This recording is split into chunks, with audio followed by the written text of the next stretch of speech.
Dan pemirsa, untuk mengetahui informasi terkini terkait kebakaran tersebut, kita sudah bergabung dengan rekan Esra Ambarita di lokasi kejadian di Jalan Bumi Putra Ujung Cipinang Bundar Pulau Gadung, Jakarta Timur.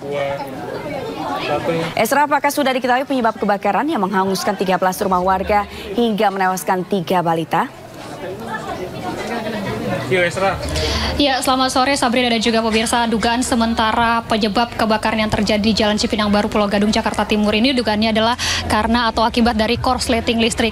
Dan saat ini saya mengabarkan tepat di depan dari beberapa rumah warga yang terbakar atau di mulut gang. Jika pemirsa bisa lihat, inilah mulut gang ataupun gang sebelum hendak memasuki rumah yang terdampak ataupun yang habis dilahap oleh si jago merah.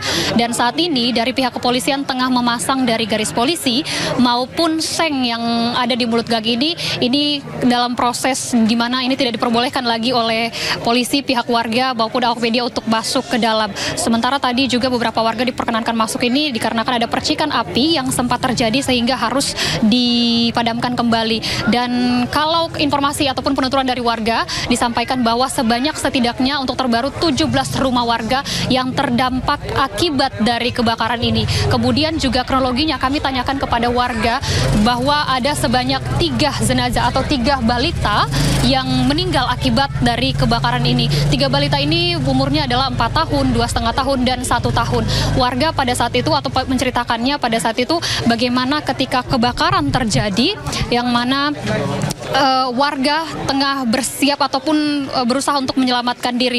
Dan pada saat itu warga tidak menyadari bahwa ada 3 balita ini berada di lantai 2. Dan untuk orang tuanya pun, baik kakek maupun nenek ini sedang tidak berada di rumah ataupun di lokasi. Sehingga warga baru mengetahui ketika kakek dari korban ini sedang pulang ke rumah dan meneriakan bahwa ada 3 balita yang ada di dalam kontrakan tersebut. Namun dari pihak damkar sempat menyatakan bahwa sudah tidak tertolong lagi atau tidak mampu untuk menyelamatkan diri lagi.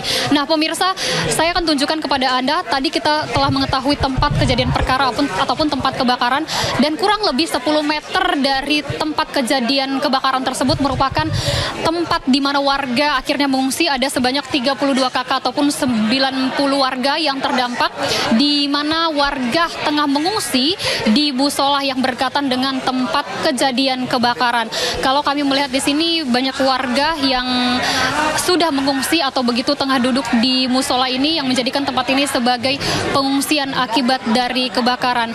Kalau informasi yang kami terima juga dari pihak lurah setempat bahwa bantuan demi bantuan ini sudah disampaikan atau sudah diberikan berupa makanan, kemudian juga berupa minuman, obat-obatan, tempat tidur sementara ini sudah disediakan. Dan tentunya dari pihak lurah juga membuka kesempatan bagi masyarakat ataupun dari pihak luar yang hendak memberikan bantuan diperkenankan ataupun diperbolehkan, mengingat saat ini juga warga masih banyak tentunya membutuhkan bantuan demi bantuan. Dan terbaru dari pihak keluarga ini kami belum mendapatkan informasi mengenai keluarga yang disebut-sebut ataupun dikatakan dari pihak keluarga masih mengurus dari keperluan ataupun dokumen terkait dari jenazah ataupun balita ini di rumah sakit Polri. Dan tentunya warga menyampaikan bahwa terdampak ataupun kebakaran ini berharap agar pemerintah dapat membangun kembali rumahnya ataupun memberikan bantuan terhadap warga terdampak, khususnya untuk 90 jiwa yang terdampak di Pulau Gadung, Jakarta Timur, atau tepatnya di RT 5 RW 18 di Jalan Cipinang Baru, Jakarta Timur. Demikian kembali ke Anda, Sabrina. Terima kasih Esra melaporkan dari Pulau Gadung, Jakarta Timur. Kita beralih ke informasi lain, pemirsa.